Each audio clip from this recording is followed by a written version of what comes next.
Assalamualaikum warahmatullahi wabarakatuh. Perkenalkan, nama saya Nuratni Ariska. Saya dari kelas SIP 2102 NPM 21120113. Di sini saya akan menjelaskan tentang estetika, seni grafis, dan sketsa. Berikut materi yang akan kita pelajari. Baiklah, kita masuk ke yang pertama, yaitu pengertian estetika seni grafis. Estetika seni grafis. Kata estetika berasal dari kata Yunani, estesis, yang berarti perasaan, selera perasaan, atau taste. Secara sederhana, estetika adalah ilmu yang membahas keindahan, bagaimana ia bisa terbentuk, dan bagaimana seseorang bisa merasakannya. Teori estetika sendiri terbagi menjadi dua macam, yaitu teori objektif dan teori subjektif. Teori subjektif. Teori yang menyatakan bahwa adanya nilai keindahan hanya tanggapan perasaan orang yang melihat karya tersebut. Teori ini hanya berdasarkan naluri saja untuk menyatakan indah tanpa penjelasan tentang ciri-ciri keindahan dari benda yang dilihatnya. Sedangkan teori objektif, teori yang menyatakan bahwa nilai keindahan ada pada karya yang dilihatnya. Teori ini melihat nilai keindahan dari komposisi dan unsur-unsur pembentukan karya yang dilihatnya, sehingga kita bisa memberikan penjelasan tentang ciri-ciri keindahan yang terkandung pada suatu karya seni. Selain teori objektif dan teori subjektif, ada pula unsur-unsur seni yang terbagi menjadi dua, yaitu fisik dan unsur psikis.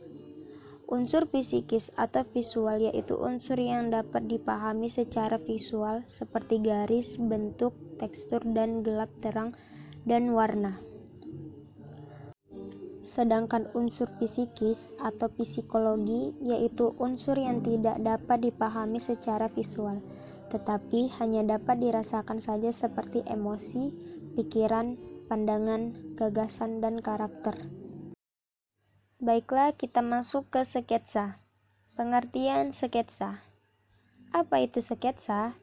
Sketsa adalah gambar atau lukisan yang masih kasar atau belum selesai untuk mengawali sebuah penggarapan, karya lukis, arsitektur, animasi, dan lainnya.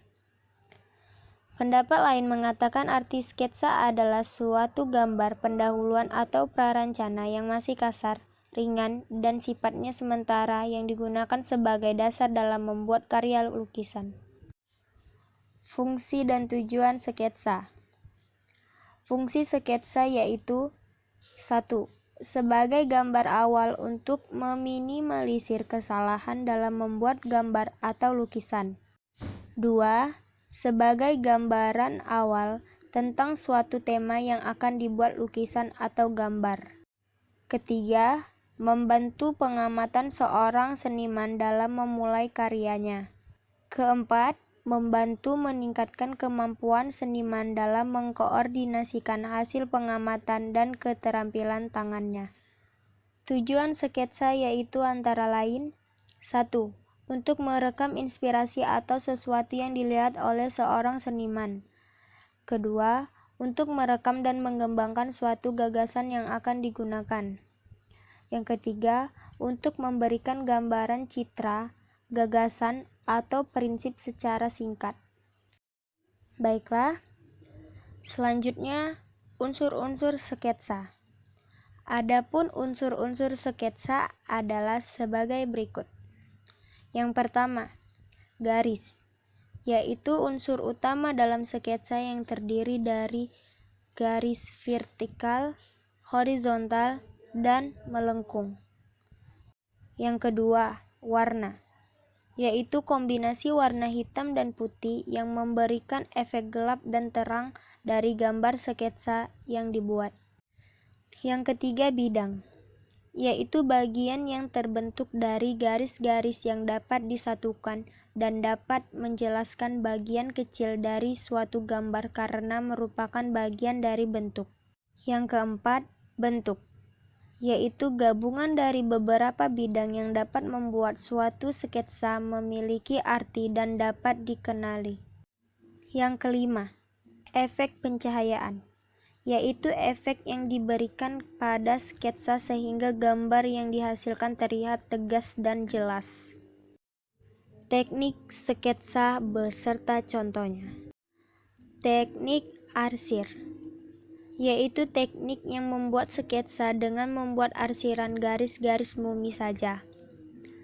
Teknik arsir dapat dibagi menjadi beberapa bagian, yaitu arsir sejajar, arsir silang, dan kombinasi keduanya. Berikut ini adalah contoh sketsa dengan teknik arsir. Dapat kita lihat di bawah ini ya. Berikutnya teknik Dussel, yaitu teknik yang membuat sketsa yang mirip seperti teknik arsir. Namun garis-garisnya dibuat lebih halus dengan cara digosok sehingga terlihat gradasi warna yang halus. Berikut adalah contoh sketsa dengan teknik Dussel. Berikutnya teknik perspektif, yaitu teknik yang membuat sketsa dengan membuat gambar yang dapat mengkomunikasikan objek tertentu sebagaimana yang terlihat oleh mata melalui sudut pandang tertentu. Berikut ini adalah contoh sketsa dengan teknik perspektif. Selanjutnya teknik pointillis, yaitu teknik yang membuat sketsa dengan menggabungkan titik-titik menjadi suatu bentuk dan menghasilkan efek gelap terang pada suatu objek. Dapat kita lihat di samping contohnya ya, teman-teman. Selanjutnya teknik linier, yaitu teknik yang membuat sketsa dengan garis sebagai unsur yang paling menentukan, baik itu garis lurus maupun melengkung. Berikut adalah contoh yang dapat bisa kita lihat. Teknik blok, yaitu teknik yang membuat sketsa dengan cara menutup objek gambar dengan menggunakan satu warna, sehingga hanya tampak bentuk umum atau global saja, seperti yang ada di samping contohnya. Selanjutnya teknik akuarel, yaitu teknik yang membuat sketsa dengan menggunakan sapuan warna tipis cat air sehingga menghasilkan gambaran transparan. Dapat kita lihat seperti contoh di samping. Baiklah, itu tadi hasil presentasi saya. Kurang lebihnya saya mohon maaf. Wabillahi taufiq wal hidayah. Assalamualaikum warahmatullahi wabarakatuh.